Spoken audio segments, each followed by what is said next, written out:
nejejwe kandi na korari zatambutse hano imbere, yaba korari God is Family ndetse na korari yaturutse Kicukiro Santere. Mfite umunezero mwinshi kubwa magambo meza y'Imana mumaze kutubwira hano. Imana ihabwa icyubahiro. Kandi tugiye kurebera hamwe ijambo ry'Imana. Uyu munsi nagize gukererwa kuko hari mugenzi wanjye wari washizemo umwuka, bampamagara nijoro, mu gitondo tubyukirayo, hari gahunda ziturebayo nyinshi kandi cyane. Ubwo rero mvayo nkererewe kandi ni mu ntara, kandi ubwo rero ababonye nakererewe bikabagerageza bihangane. Hari n'ibintu dusabira imbabazi kandi atari cyo. Uze nirwe mvuga ngo nimumbabarire nakoze icyaha koko. Hari igihe umuntu aba ari kubwiriza ibicurane byaza yakwipfuna ati nimumbabarire ndipfuni. Birya ntabwo ari byo. Umuntu asaba imbabazi yakoze icyaha. Abantu bakwiriye kumenya kwatura, bakamenya ahubwo no kwisobanura. Rero no gusobanura ibintu neza. Rero ndanezerewe cyane kandi tugiye kureba amagambo ari muri Yesaya 59. Reka tubanze dusenge. Turagushimye Mana yacu, izina ryawe rihimbazwe. Tugushimiye ineza yawe watugiriye, tugushimiye ko waduhaye agakiza, uhabwa icyubahiro. Tugiye kwiga ijambo ryawe, turagusaba ngo tuyobore kandi umwuka wera akore ku mitima yacu. Tubisabye mu izina rya Yesu, amen. N'umunezero mwinshi nahoze mbwira abo twari twicaranye, ni kubona korari mu mibyizi ikaza iturutse ahandi. Nabyo ni umunezero. Uretse n'iturutse ahandi n'iza hano, burya biba bitoroshye.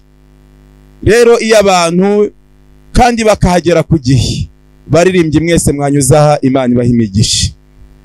Rero kandi ndabizi mukora umurimo ukomeye, umurimo ugoye. Njya ndeba ukuntu baba bafashe mikoro baririmbye basaraye, hakaba igihe basama bakaranguza ngo ijwi rikunde riboneke nk'iyibyuma byanze, bamwe bagakorora ariko bagakomeza mikoro ntibayirekure. Nkabona ni ibintu bikomeye. Imana izajya ibana namwe ibaha imigisha. Rero turareba muri Yesaya igice cya 59. Kandi uyu munsi turareba icyigisho kivuga ngo ibyapa biyobora abagenzi. Handitse ngo dore ukuboko k'Uwiteka ni kwaheze. Dore ukuboko k'Uwiteka ni kwaheze ngo ananirwe gukiza, n'ugutwi kwe ni kwapfuye ngo ananirwe kumva. Murongo waho wa 2. Ahubwo gukiranirwa kwanyu niko kwabatandukanyije n'Imana yanyu, n'ibyaha byanyu nibyo biyitera kubima amaso ikanga no kumva. Ukuboko k'Uwiteka ni kwaheze ngo ananirwe gukiza, ngo maze abataka Yesu abakize. Ntabwo ukuboko kwa Yesu kwaheze, ukuboko kw'Imana ntikwaheze na rimwe, kurahari. Ariko ikibazo, abo gukiza nibo bafite ikibazo.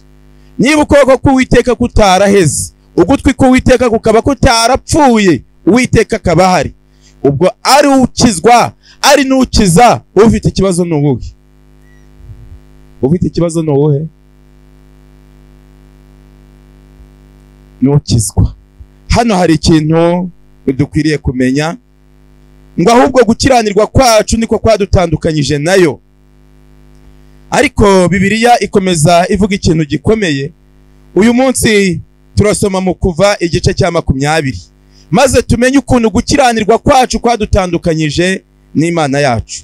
Haranditse ngo Imana ibwira Abayisirayeli amategeko 10. Aya mategeko y'Imana ni Imana ubwayo yayashyizeho. Kandi naratangaye, Imana yagiye itegeka abahanuzi bakandika, ariko bigeze ku mategeko yayo ko ari 10, Imana yandika n'urutoki rwayo. Hano rero aya mategeko Imana yanditse n'urutoki rwayo muri Bibiliya yose kuva mu itangiriro kugeza mu Byahishuwe, Imana yanditse n'intoki zayo ahantu habiri gusa. Ahandi hose yabwiraga abahanuzi ngo nibandike. Yavuze ko abantu bandika, Imana yiyandikiye bwa mbere y'ubwayo, nta muhanuzi ishyizeho. yandika amategeko yayo uko ari 10. Yongeye kwandika ubwa kabiri mu gice cya 5 cya Daniyeli. Imana ubwayo yandikira Berushazari ari uko amategeko Imana yari yarashyizeho yagenje ate yayishe. Yanditse yatanga, yongera kwandikira Berushazari. Berushazari ngo yabonye ikiganza cyandika ku rusika, kandi Berushazari yanditse ari uko ayo mategeko Imana yanditse ari uko amategeko Berushazari yagenje ate yayishe. Hano rero haranditse ngo Imana ivuga aya magambo yose iti, Nduwiteka Imana yawe gukuye mu gihugu cy'Egiputa mu nzu y'uburetwa. Itegeko rya mbere, ntukagire izindi mana mu maso yanjye. Iyo Bibiliya ivuze ngo ntukagire izindi mana mu maso yanjye, nta kigirwamana, nta mupfumu. Mujya mwumva ko hariho abapfumu bakomeye. Nabonye harimo n'abari kwiyamamaza kuri YouTube, bari kujya bavuga ukuntu ngo batuma abantu ngo bigaragura ngo bakambara n'ubusa ngo bakagira bate abantu bakagira ngo ibyo bintu ni byiza. Biravuga ngo ntukagire izindi mana mu maso yanjye. Noneho hariho n'uri kujya hamagara ngo none se ngo nanjye ngo mwazamfasha. Bakanahamagara bari gucicikana ku mbuga nkoranyambaga. Umuntu wayo ngo wapfuye ngo wamukorogeye ngo ndamuzana ngo maze mushike ngo ase yigaragure ku gituro, kuko nagiye kubona mbona hari umukobwa uri kwigaragura hejuru yacyo. Maze abantu ubu bashitse, abantu bagiye mu bapfumu. Abatinze kubona imigisha yo mu buzima barahacumurira bagahura n'ingorane nyinshi. Bamwe muri bo bahura n'ingorane nyinshi iyo batinze kubona imigisha yo mu buzima, bahura n'ikigeragezo gikomeye. Bibiliya ubwayo iravuga ngo ntukagire izindi mana mu maso yandi. Yabi Imana ikigirwamana, yaba umupfumu, yaba utekereza ko nagusengera uwo muntu aribwo biragenda neza. Oya, ngo maze ugende ujye kumubwira uti nje kuguhanuzaho, mbese ko mfite umuntu nyanga nkaba naragize inyatsinda bigenza ne. Mubwira uti sanga Yesu. Ariko wowe nujya ku muntu uzagira nk'Imana yawe, ufite ikibazo, kuko uwo muntu nawe azapfa. Najyaga mbona umupfumu ubu yarapfuye, nshatse nanavuga izina rye ariko ntabwo ndarivuga.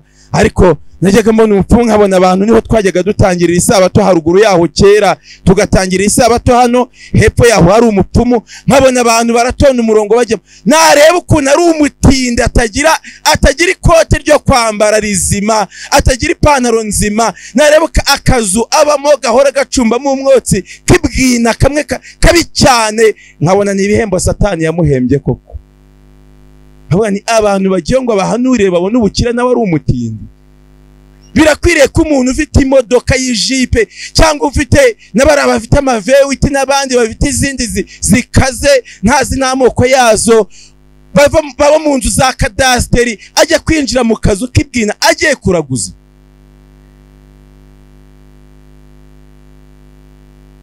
Ngo yabuze umwana, Yesu azamuguha, kandi natamuguha uzihangana. Ngo yabuze ngo umugabo, Yesu azamuguha, natamuguha nabwo uzihangana. Ngo yabuze ngo umugore.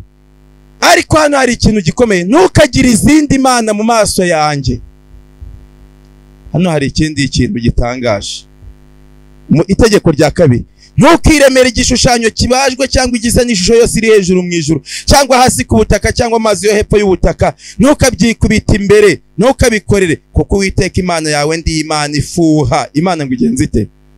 Mpora abana gukiranirwa kwa base nkageza ku buzukuruza b'ubuvivi bw'abanyanga. Imana ihora abana gukiranirwa kwa base ngo ikageza ku buzukuruza b'ubuvivi. Ubuvivi bakaza abuzukuru n'abuzukuruza, ikazageza ku buvivi bw'abanga Imana. Ngo Imana ibahora gukiranirwa kwa base. Ariko mwumva abantu babarira umurongo wa 6, nkababarira bankunda bakitondera amategeko yanjye nkageza ku buzukuruza babo bibiha 1000.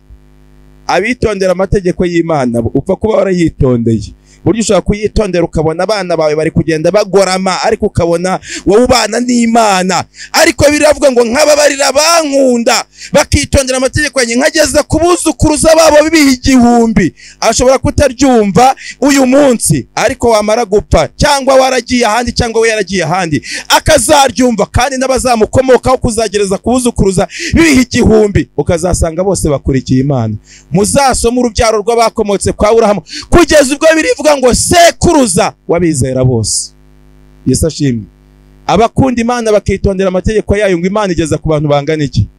Ngo irababarira ikazageza ku buzukuru, ku bantu babo babuzukuruza bingana iki? Bibihe igihumbi. Ariko mwumva ikintu gitangaje, ariko basuzugura Imana bakica amategeko yayo, nabo bageza kubuzukuruza babo, Imana yo mu ijuru ibabaza icyo cyaha. Iri ni itegeko rya kabiri. Ntukiremere igishushanyo kibajwe ngo ujye kwinjira mu rusengero ubanze utere ivi imbere y'ishusho y'umuntu, kandi si uwo muntu hari ngo umusenge. Ni ishusho babumbye barishyiramo akagufwa k'uwo muntu cyangwa umusatsi we cyangwa igitaka cyaho bamushyinguye, maze urangije uragenda utera imbere y'iyo shusho kandi upfukama imbere y'ishusho utazi icyo iyo shusho ivuga, nyamara umeze nk'uri guterekera kandi iyo shusho uwo isa nawe adahari. Ntukiremere igishushanyo kibajwe cyangwa igisa n'ishusho yose iri hejuru mu ijuru, cyangwa ngo ubone umuntu agenda abyambaye hano mu muhogo ndetse no ku maboko n'ahandi.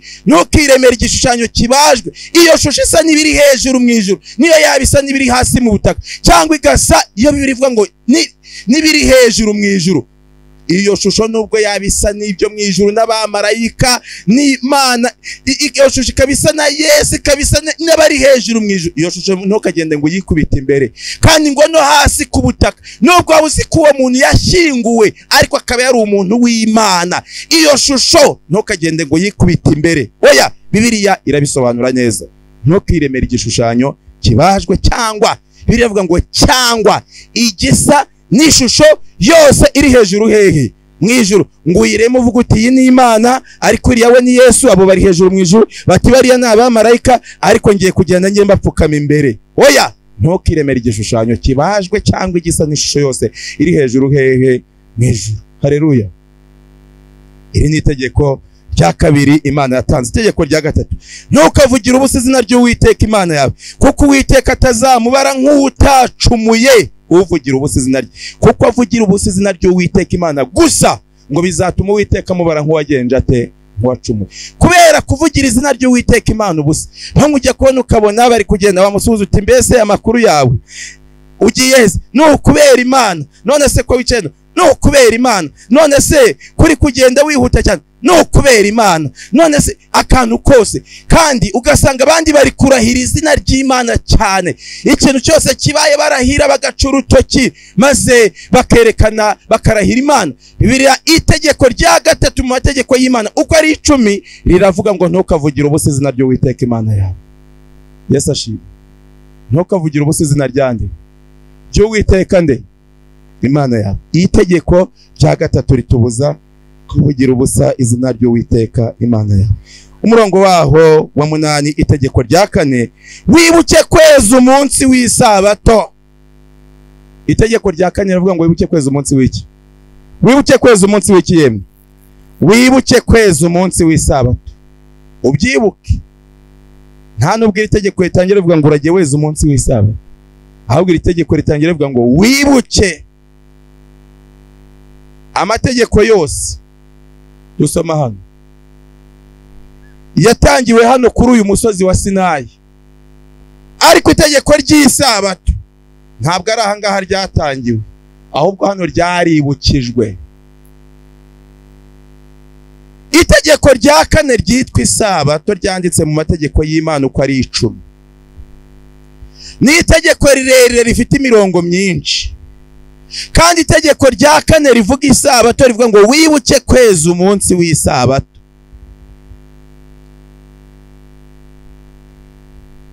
Abantu bazarigeragerezwaho ikigeragezo kitigeze kiba ku isi kuva isi yaremwe, bazamenye neza itegeko rya 4 cyari icyo rihatse. Itegeko rya 4 rivuga ngo wibuke kweza umunsi w'isabato. Imana yari yararitanze kera. Yesu ashimwe.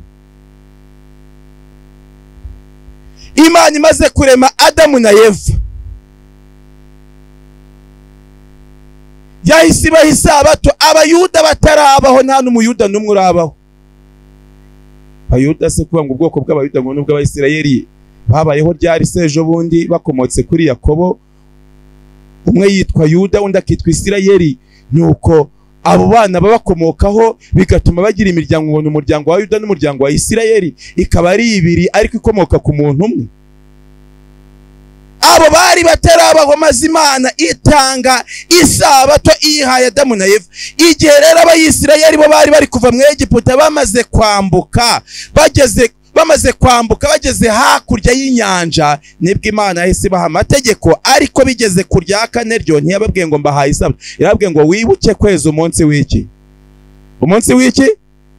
W'isabato. Umva uko yavuze.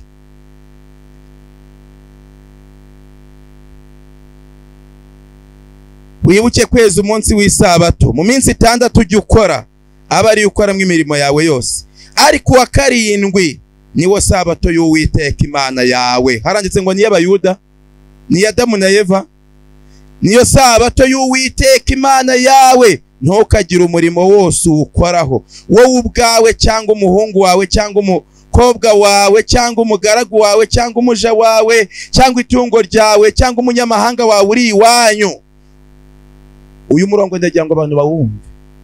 Ntukagire umurimo wose ukoraho wowe ubwawe cyangwa umuhungu wawe, uvuge ngo ubwo ntagiye gukora ngo ariko umuhungu wanjye we ngo reka mutuma agiye kuvoma. Oya.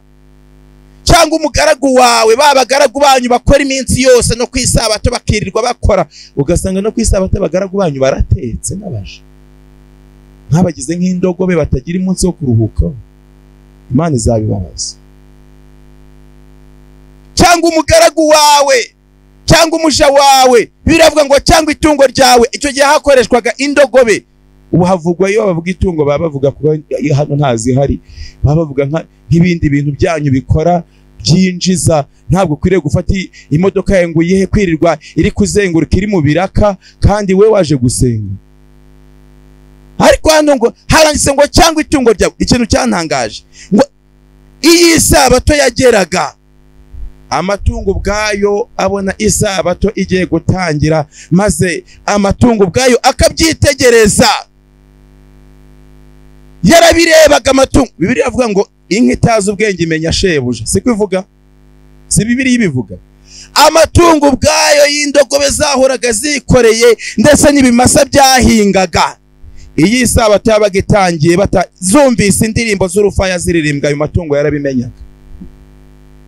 Yabagazi ko atari buhinge kwisabato, yabagazi ko kwisabato atazikorera imitwaro, kuko Bibiliya yari yaratanze itegeko ry'uko kwisabato nta nitungo nta ndogobe ntaki rikwiriye kwikorera imitwaro.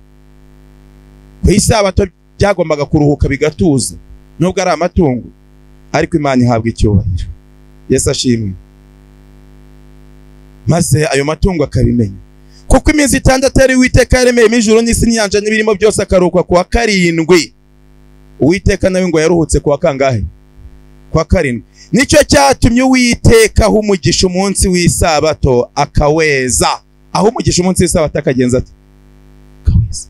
Hari abavuga batese mbaza iminsi yose nkahera ku wa kane mbara nageze ku wundi wa kane, ntabwo yaba ari iminsi 7 maze nkaruhuka.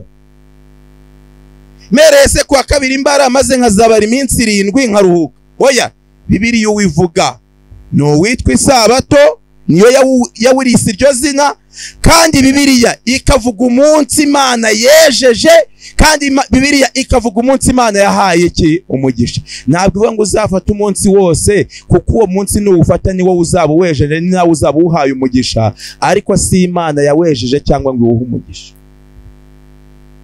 Nta hantu muzabona muri Bibiliya na hamwe handitse ngo wibuke kweza umunsi w'icyumweru. Nta tegeko riba muri Bibiliya rivuga ngo wibuke kweza umunsi w'icyumweru. Rivuga ngo wibuke kweza umunsi w'isabato, itegeko ry'Imana. Umunsi w'iki? W'isabato. Maze Bibiliya iravuga ngo mu minsi 6 ujye ukora bari ukoramo imirimo yawe yose, ariko wa karindwi ni isabato y'Uwiteka Imana.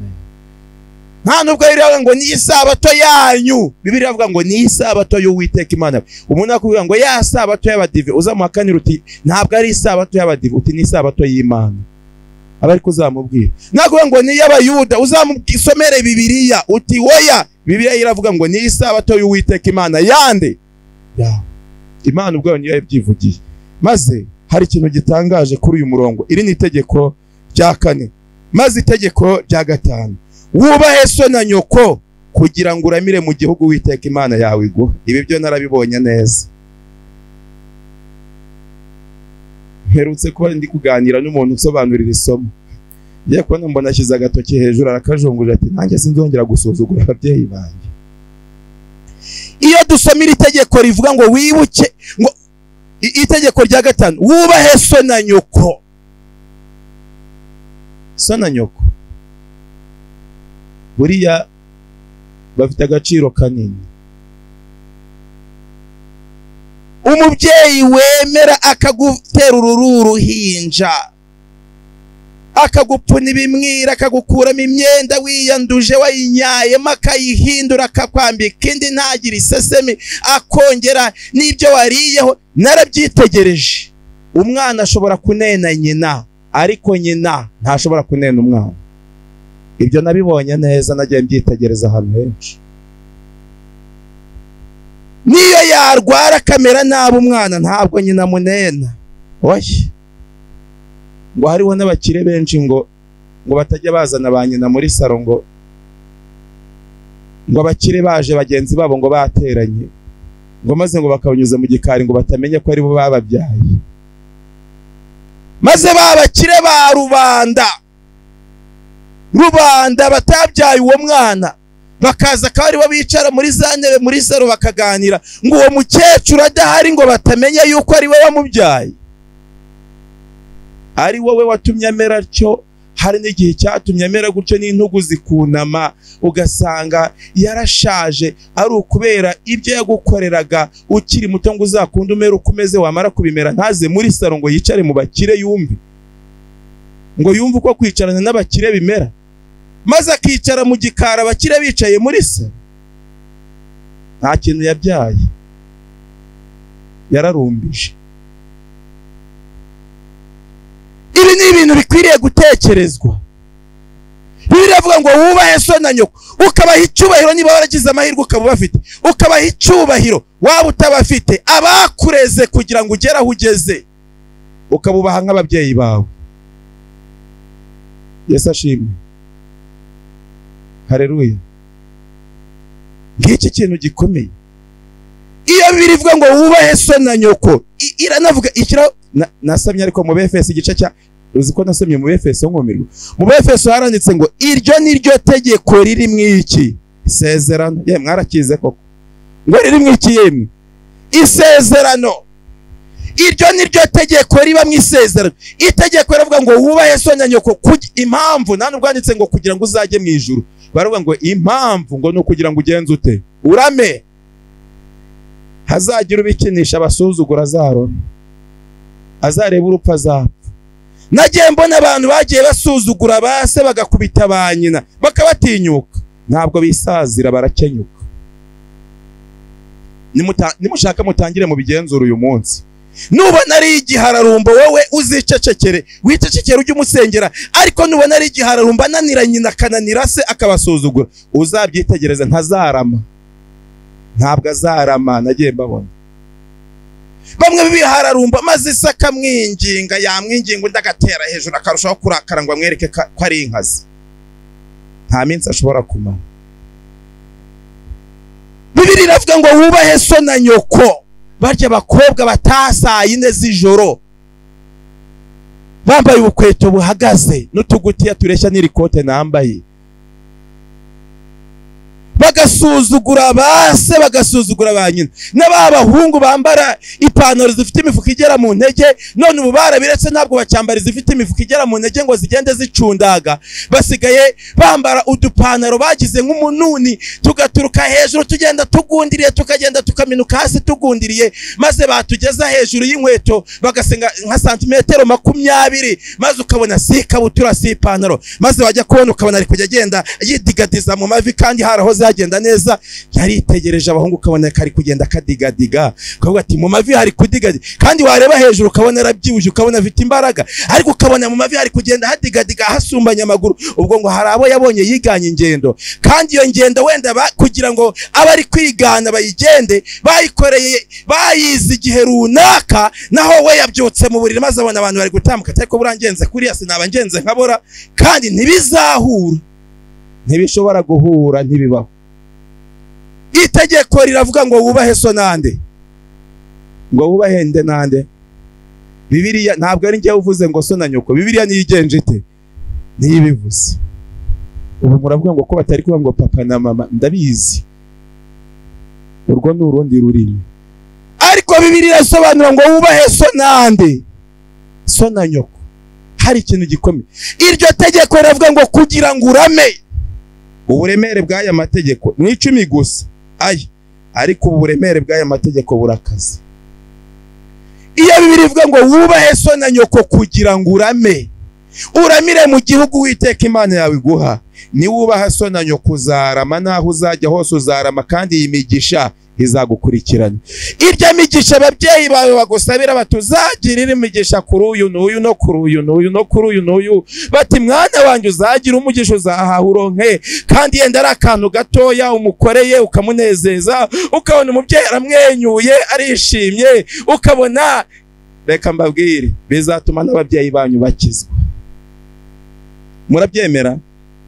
Nigeze kubona umuntu wari ufite se yari yarahoze acuruza inka, ariko isakanywa inzoga cyane. Umwana yari yarabwiye abantu ati ngewe narabibonye ko data atazakizwa, maze umwana ajya gusura se aturutse i Kigali, aramuganiriza, baraganira cyane, aramubwira ati data ndakwinginze ndashaka kukizwa. Aramubwira ati ngewe mwana wanjye wikwirirwa uruhira ubusa, nge ntabwo bira byo gukizwa ntabwo nzabijyamo.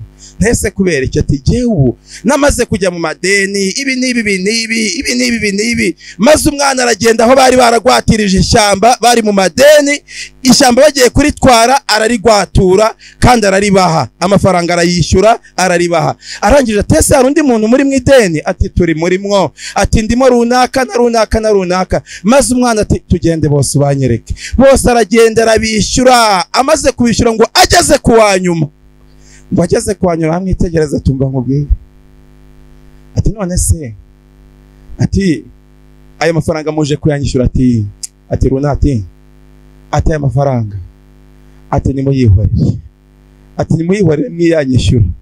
Kandi yaramubwiye ati aya mafaranga tuje kuyakwishyura, kandi tumara kuyakwishyura ndahita nkizwa.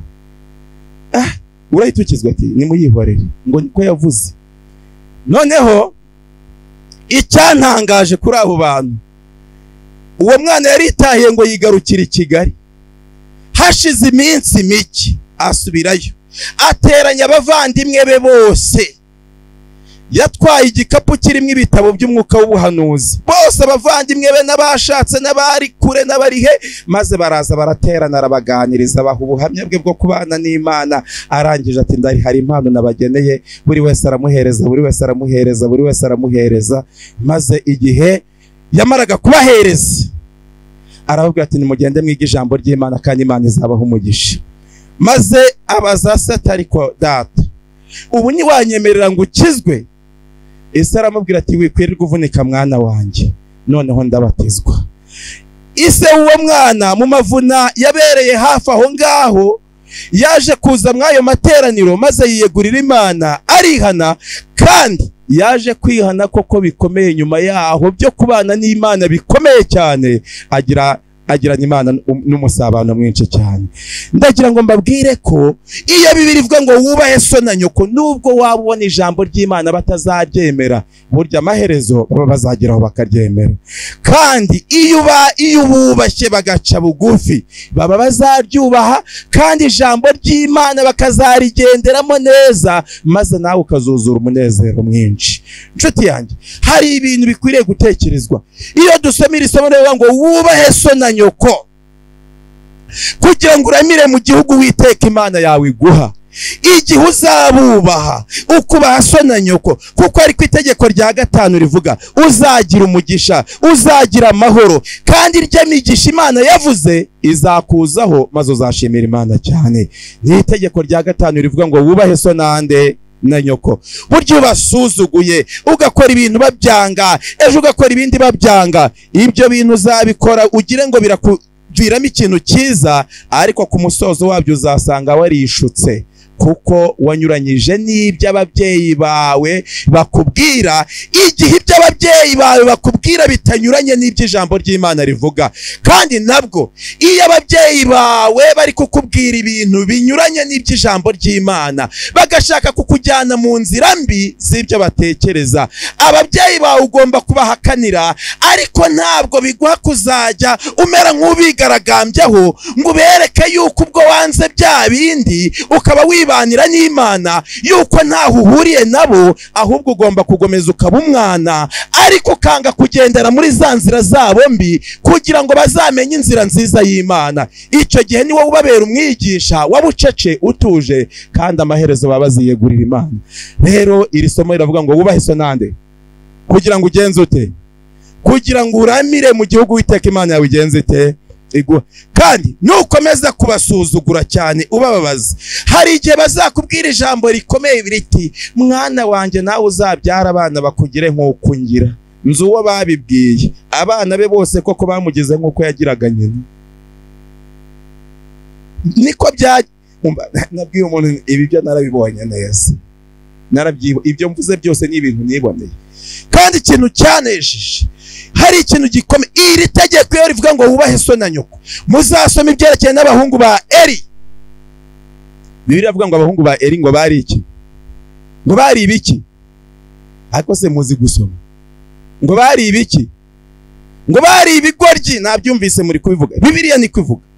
Handitse ngo nubwo bari baramaze kugera mu ngo zabo abahungu ba Eli, ngo bagombaga gukomeza bakajya bubaha ababyeyi babo, ngo kandi ababyeyi bari bakibafiteho inshingano zo kubigisha inzira y'Imana. Icyatumye Eli ahanwa ngo nuko nubwo bari baramaze kugera mu ngo zabo atakomeje kubahana ngo abacyahe, ngo yari umubyeyi utazi gucyaha abana be, ngo maze bituma abana basigara bamuyoboraho kugira ngo abayobore. Hano rero hari ikintu gikomeye, Bibiliya ivuga ngo wubahe so na nyoko kugira ngo uramire mu gihugu Uwiteka Imana yawe iguha. Iri ni itegeko rya gatanu. Itegeko rya gatandatu, ntukice. Ntukagenze ute? Ntukagenze ute yemwe? Ntukice. Kandi Bibiliya ivuze abantu ubu bugome bwo kwica bwamaze gukwira ahantu henshi. Bibiliya hari ikintu gikomeye, yivuga ngo ntukice, abicanyi ntibazajya mu bwami bwo mu ijuru. Kandi Bibiliya Matayo abisobanura neza ngo nurebye mugenzi wa kamwanga abarangije kugenza ate kumwica. Iyo umureba ukamugira urwango, bamwe bagira amashyari, njya numva ngo hari abantu bagira ishyari ngo maze ngo rikagurumana mu mutima, akabeshyera umuntu kandi ikintu atigeze akora, maze mwene iryo shyari rimeze rityo n'urwango rumeze rutyo, ibyo no kwica abantu. Bibiliya iravuga ngo ntukice. Nta mwana w'Imana ugomba kugira ishyari, nta mwana w'Imana ugomba kugira ubugome ngo agire ikintu agomwa mugenzi we. Abana b'Imana bagomba kuba bafite amahoro menshi kandi batuje, kandi aho bari bazana amahoro. Itegeko rero rya gatandatu riravuga ngo ntukice, ariko irya karindwi riba ku murongo wa 14 riravuga ngo ntugasambane. Ntukagenze ute? Ntukagenze ute? Urujya kubona ukabona abantu bari kugenda badandabirana, ari abasore abandi ari inkumi, ariko ukabona aragenda adandabirana, burya ntugire ngo ni ibindi. Mumaze iminsi mwiga iby'ihohoterwa hano. Bamwe nibakomeza ingeso mbi bafite, bazakurizamo kurwara umutwe udakira kandi bazahura n'ikibazo. Ubu noneho ibintu bisigaye bikomeye, ubu bisigaye bikomeye ku buryo iryo ubu birakomeye cyane. Ariko iyo dusomira itegeko rya karindwi rivuga ngo ntugasambane, burya nta nubwo abantu b'abasore cyangwa n'inkumi akwiye kuba ari umuntu ufite agatelefone agenda akihereramo, yabona umuntu aje kandi yarayirambuye agahita yubika gutya, ari kurebamo za filimi za pornography, hari ibyo bintu ari kurebamo nkaho ari ibintu bifite umumaro. Birana ubusambanyi. Biravuga ngo ntugasambane. Hari ibintu uzarebamo hariya, ibyo bintu bikazakwangiza ubuzima bwawe bwose, ukazagira igihombo aho abandi bazabonera umugisha wo kahagira igihombo. Itegeko riravuga ngo ntukagenze ute? Ntukagenze ute yemwe? Ntugasambane. Hari n'abava iwabo bakajya kure, bakajya gusambanirayo, cyabindi bavuga ngo urenze umusozi abaga imbwa. Iri tegeko riravuga ngo ntugasambane, bakagendera mu nzira z'ubusambanyi bagiye kure. Abandi bava ku ishuri ntibataha iwabo, iyo bataha bakaromboreza izindi nzira. Bibiliya iravuga ngo ntugasambane. niyo mpamvu abana b'Imana bakwiriye kumenya amategeko y'Imana ko ari ay'ukuri. N'itegeko rya 7 iri niryo tegeko nasomye ngo nicyo kigeragezo giheruka Satani azagerageresha abantu benshi. Muzatinye. Ariko uzi ko ibintu byantangaje, Bibiliya ubwayo ivuga abayisirayeli bari mu rugendo rujya i Kanani. Imana yari yarabwiye abayisirayeli ngo abayisuzuguye ntibazagera mu gihugu. Yabibabwiye ryari? Igihe abayisirayeli bajya gutata igihugu cy'i Kanani bwa mbere, maze bakaza bazanye inkuru y'uko igihugu cy'i Kanani kimeze, barabanje bati ni ukuri ko ni igihugu cy'amata n'ubuki. Maze bamaze akanya Satani abajyamo bati icyo gihugu ni igihugu cy'umwiryane. Bimaze akanya Satani abajyamo bati abantu bagituyemo ni barebare kandi bazaturya naba naki bazatwica. Ati twabonaga tumeze nk'inzige nabo batureba bakabona tumeze nkazo. Maze Yosuwa na Kalebu bari bo bantu bazima bavuga inkuru nzima, baravuga batoya icyo gihugu tukijyemo tugihindure. Abandi b'Abayisirayeli bafata amabuye ngo babatere, maze Abayisirayeli bararira, abagabo bararira iryo joro. Bibiliya avuga ngo bararira, n'abagore bararira, n'abana bararira, buri wese arira ati Uwiteka tujyanira iki mu gihugu cy'i Kanani. Bararira cyane, bamaze kurira amarira menshi ngo Uwiteka bajyanira iki mu gihugu cy'i Kanani. Uwiteka yarababwiye ngo ntibazagera mu gihugu Uwiteka Imana yavuze. Abibabwiye bagira ngo iryo jambo riroroshye, barakomeza barahatiriza batahari tuzakigeramo. Barahatiriza bajye, Imana yahise bazengurutsa mu butayu imyaka 40, kandi icyo cyari kibaye hashize iminsi mike cyane bavuye muri Egiputa. Maze bakimara kwambuka bagenda urugendo rwihuta, mu minsi mike Imana ibohereza gutata igihugu cy'i Kanani. Ariko bakigezemo bazanye inkuru itariyo, maze abazanye inkuru nzima baba 2 gusa, abandi 10 bazanye inkuru ya Satani babeshye. Ariko ikintu gitangaje, Imana arabwira ati ntimuzagera muri icyo gihugu ubwo murize ngo Uwiteka bajyanira iki muri icyo gihugu. Barahandaza babanje bona Kora na Biramu na Datani bapfa, batazize gusambana ahubwo bazize kugumura abantu ngo babasubize muri Egiputa. Ariko nyuma barakomeza, hashize imyaka 40 ku musozo w'umwaka wa nyuma wa 40 n'Abayisirayeli bari mu butayu. Nibwo Abayisirayeli babonye ibyo batigeze babona, bagiye kubona babona umuziki, niko mukubara havuga. Maze babona umuziki uracuranze, Abayisirayeli babambye amahema hano kandi Yorodani yari nk'iyi kaburimbo, bagiye kwambuka hakurya yayo ngo bagere i Kanani aho bari baraharaniye imyaka myinshi. Maze umuziki uvugira hariya hepfo, umuziki uradunda. Abayisirayeli aho bari mu mahema bumva bakwiriye kuvamo, bayavamo baragenda bararunguruka, babona Baraki na Baramu wahoze ari umuntu w'Imana ariko waguye. Babona bazanye abakobwa beza baje kubyina muri icyo kibaya, maze igihe babyinaga imiziki iri kudunda, maze baragenda Abayisirayeli bajya kurunguruka. Bigezeho kurunguruka bivaho barenga imigozi yari ziritse ku mahema, bigezeho imigozi barayirenga, uruzitiro bararurenga. Bigezeho baragenda batari kubundi wabyinana nabo biramutwara iki kuwabyina atapfa. Maze barabyina, bamaze kubyina batari ko abantu bose baraha basambane dusigare. Nuko Abayisirayeli biroha muri ba bakobwa barabasambanya. Ijoro rimwe hapfuye Abayisirayeli 24,000.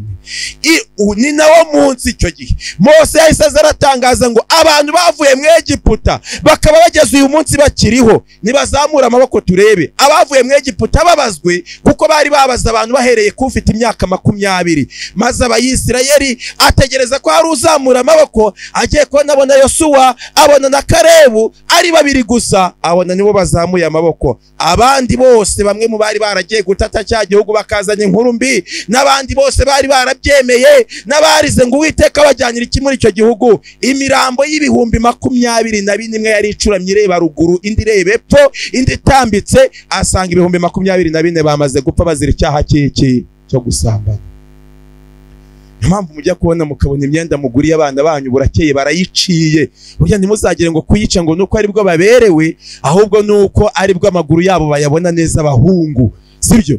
Maze bakavuga ati yenda abahungu barayabona neza. Niyo mpamvu muzajya kubona mukabona bambaye deshire, baciye amapantaro, bari kujya berekana ibibero. Burya ntabwo nimuzagire ngo ibibero ngo nibyo ngo babone ngo bambaye neza. Nta muntu waberwa yambaye imyenda icitse. Ariko se mugira ngo hari waberwa yambaye imyenda icitse? Ahubwo ati yenda ibibero niba bibona neza biratuma babikoraho.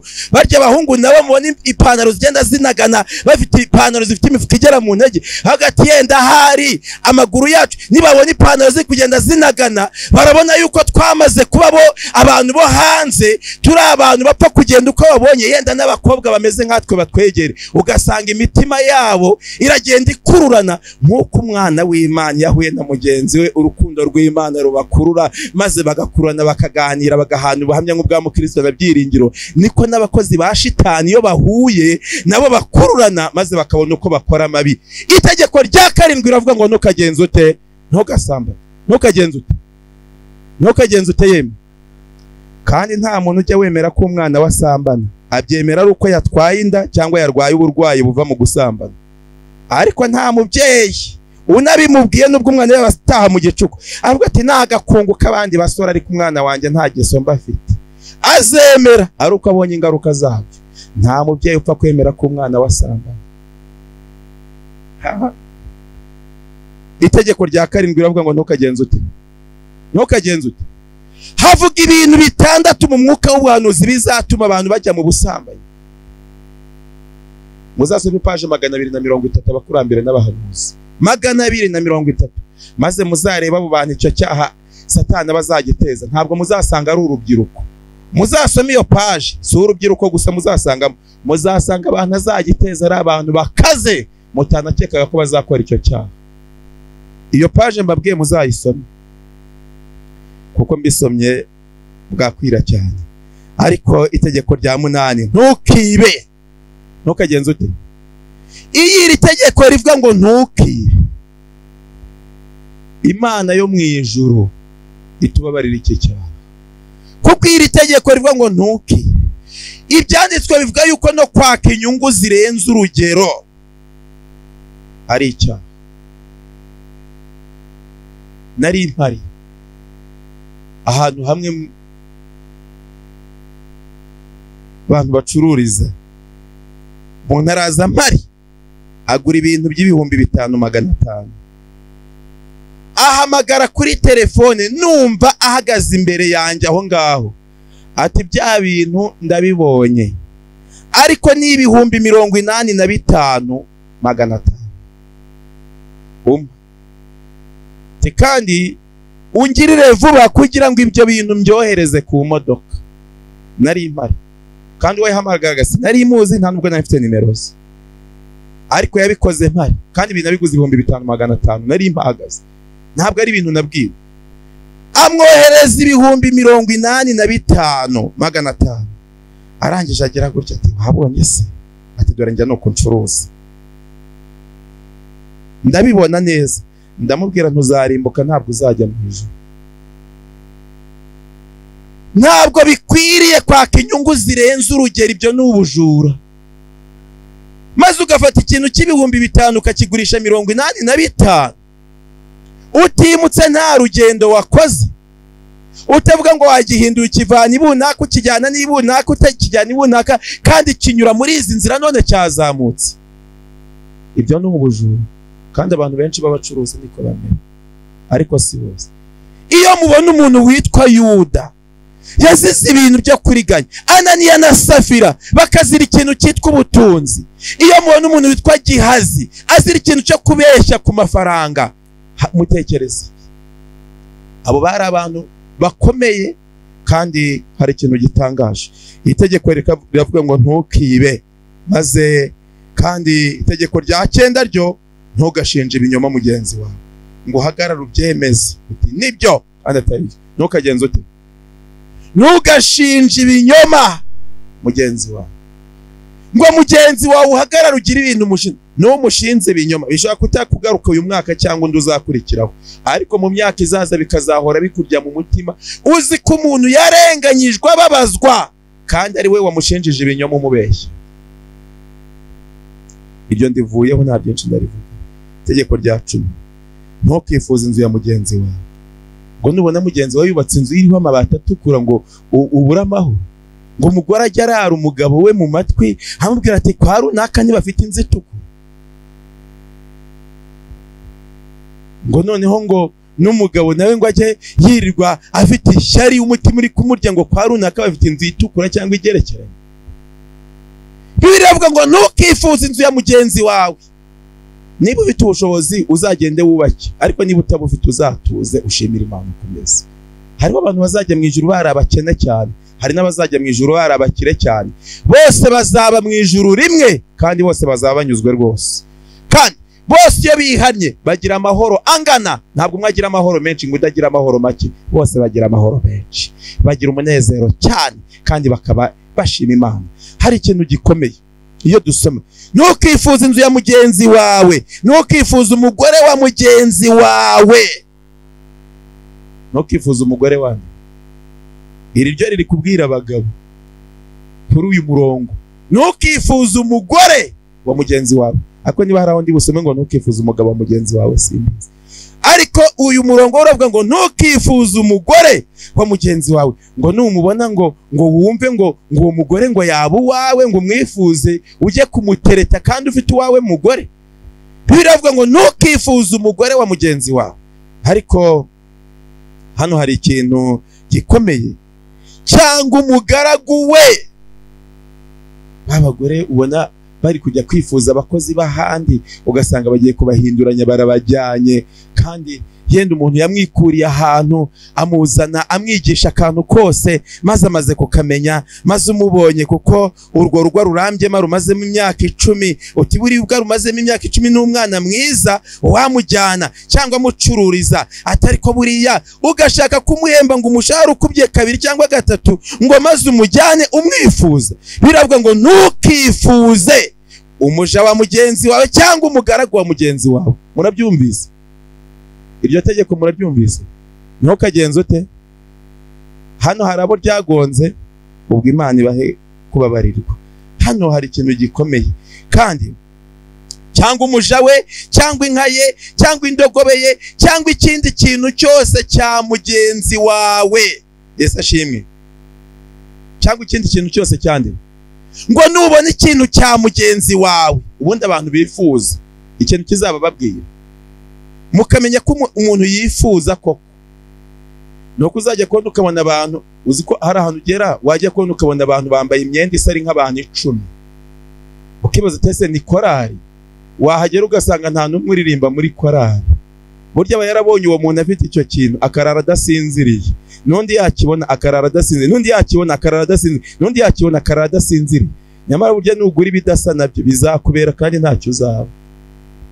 Ntukifuza ikintu cyose cya mugenzi wawe ngo usange ubuze amahoro uraye udasinziriye. Iyo dusoma isomo rivuga ngo ntukifuza ikintu, mwumva uburemere bw'aya mategeko. Abantu bose bumva za nkuba zikubita, babona imirabyirabya, bumva ijwi rya hembe, babona wa musozi ucumba umwotsi, babibonye bahinda umushyitsi, bahagarara kure kubera bumvise amategeko y'Imana agenza atanzwe. Maze bahinda imishyitsi bagira ubwoba, bahagarara kure bumvise amategeko y'Imana. Ngo kuko amategeko y'Imana avugwa, amategeko y'Imana akwiriye kumvirwa kumaramaje rwose. Hari ikintu gikomeye. Yakobo, turambure muri Yakobo.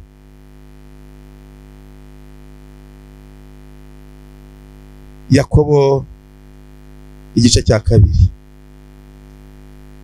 Mbese Yakobo avuga iki? Umurongo wa 10. Amategeko agomba kumvirwa kumaramaje. Agomba kugenza gute?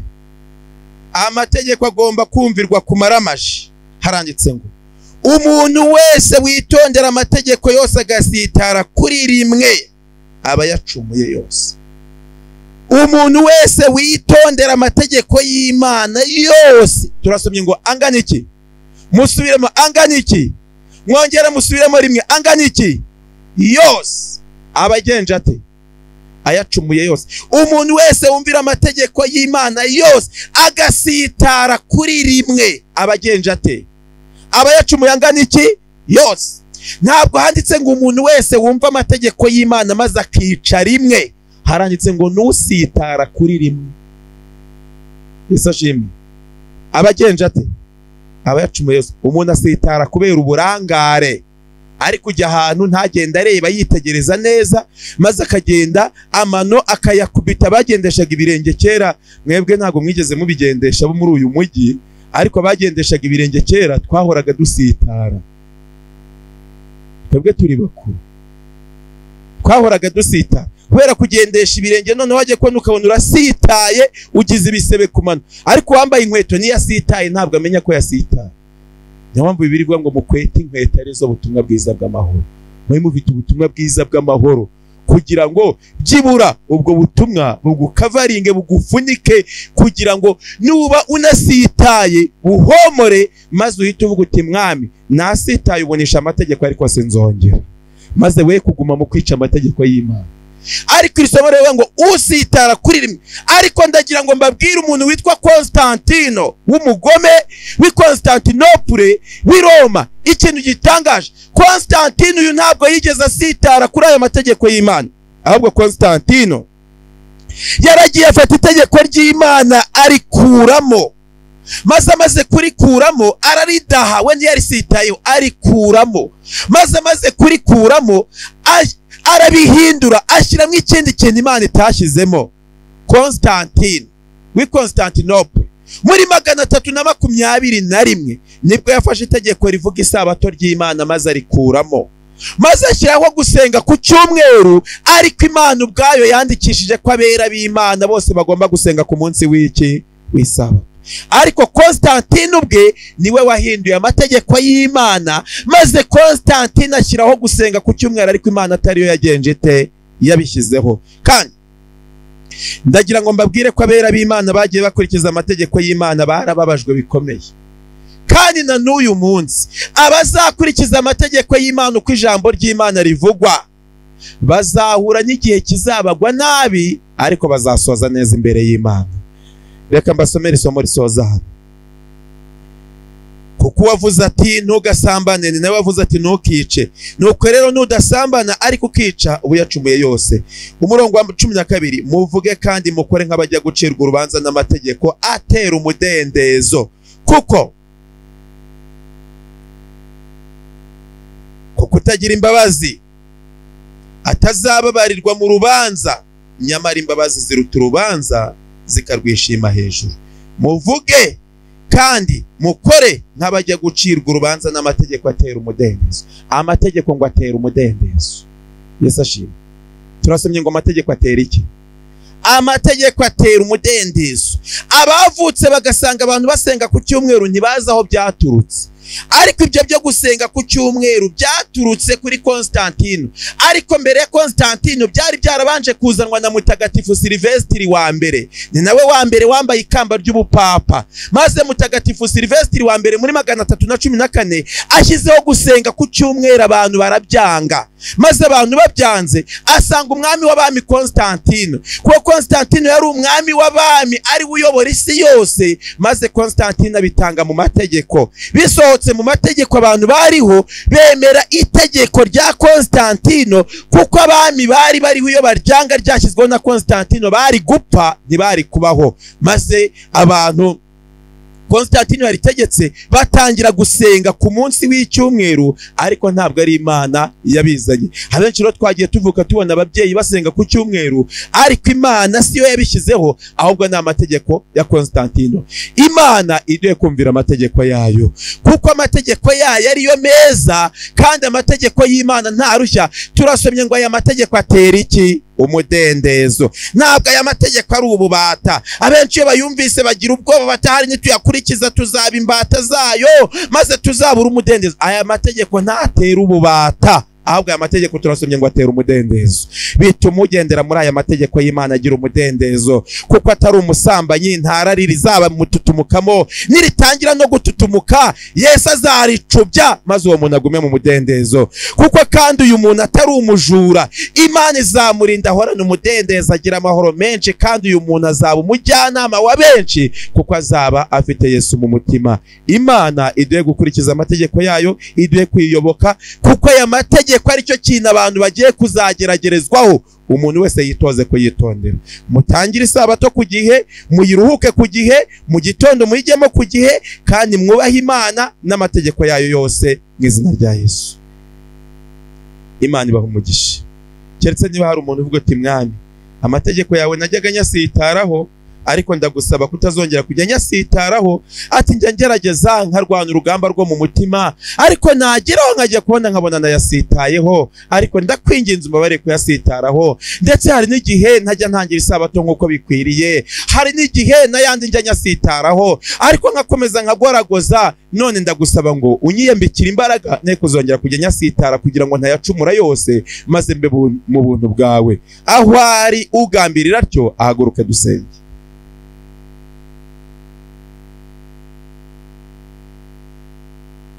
Imana ibahe imigisha.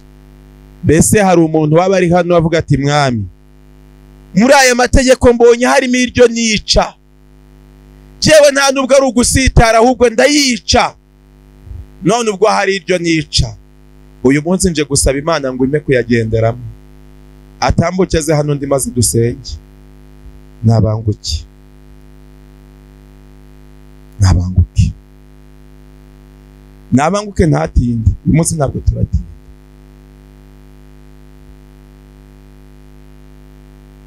Niba hari uvuga uti mwami, njyewe njya nyica ariko ntabwo nzongera, nyemerera umbabarire, ndaje. Niba hari abanguke maze dusenge. Ntabwo turatinda, kugira ngo niba mushaka no gukomeza mukigumira hano, niba mushaka no kuhatinda muhatinde, ariko Imana ibaha imigisha. Yesu ashimwe. Nabanguke,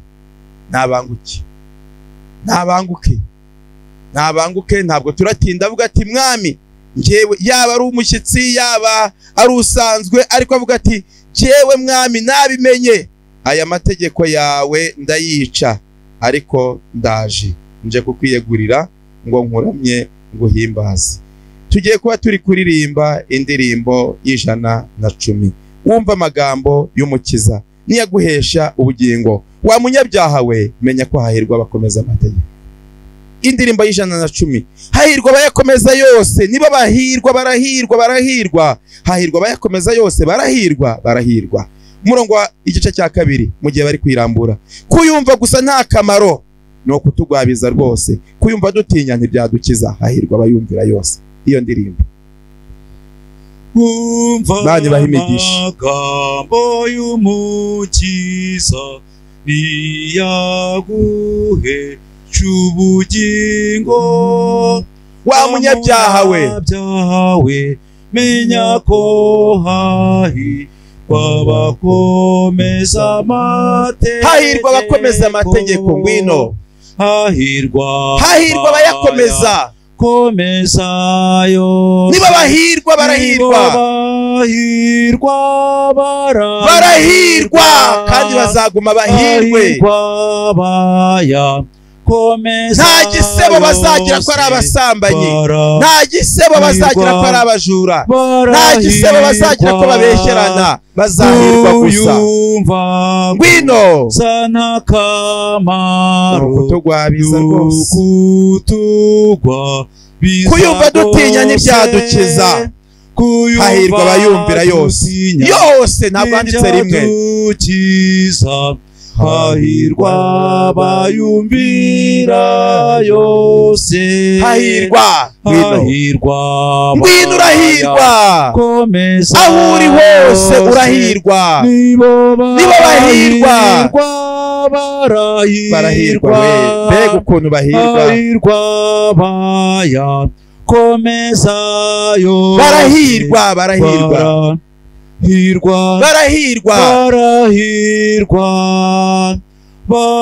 Bazinjira mu munezero abayakomeza. Ntabwo bazaguma hano mu isi, bazinjira mu mudugudu w'Imana, ahataba ishavu, hataba n'umubabaro, hataba imfubyi. Abantu benshi babaye imfubyi, aho mu ijuru nta mfubyi zibayo, ahubwo abantu bose bazaba bafite data wa twese ari umubyeyi wacu. Ubupfubyi Yesu azabubamara, maze mugire umunezero mwinshi. Hahirwa bayakomeza yose. Abadafite abo bashakanye bazaba bafite Yesu ababera umunezero, ariko bakiri mu isi barahirwa bose, kuko bayakomeza amategeko y'Imana. Imana ibahe imigisha. Indirimbo igiye kurangira, banguka maze uhirwe. banguka maze uhirwe. Imana ibahimigisha. Reka dusenge kugira ngo niba mushaka no gukomeza igitaramo mugikomeze, ariko reka dusenge. Imana, turagushimye Imana, izina ryawe rihimbazwe. Abana bawe baritanze baje hano imbere, natwe twitanganye nabo kuko turahagurutse dusanze dusitara ku mategeko yawe, kandi ubwo bitanze tukaba turi kumwe nabo, twese utubabarire. Ntabwo twigiza nkana, twaracumuye, twaragusuzuguye, twaraguhemukiye, utubabarire ibyaha byacu. Twize amategeko yawe ari ibyapa, n'ibyapa bituyobora. Niba mu mihanda yo mwisi haba ibyapa, umuhanda ujya mu ijuru wabaho utagira ibyapa? None ubwo aya mategeko ari ibyapa bituyobora turi abagenzi, uduhe kuyakurikiza.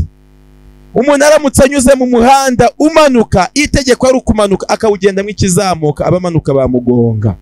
None aya mategeko yawe twayumvise, nidukwiriye kugira izindi mana mu maso yawe, nidukwiriye kwiremera ibishushanyo bibajwe, ndetse nta nubwo dukwiriye kuvugira ubusa izina ryawe, dukwiriye kubahiriza isabato ndetse no kubaha ababyeyi bacu, ndetse nta nubwo dukwiriye gukora biriya bindi byose twasomye. Ubu dukwiriye kukubaha gusa, uduhe kukubaha Mwana, kandi kuko twateshutse wongera uduhindure bashya, maze ubwo ugiye kuzagaruka tuzabane nawe.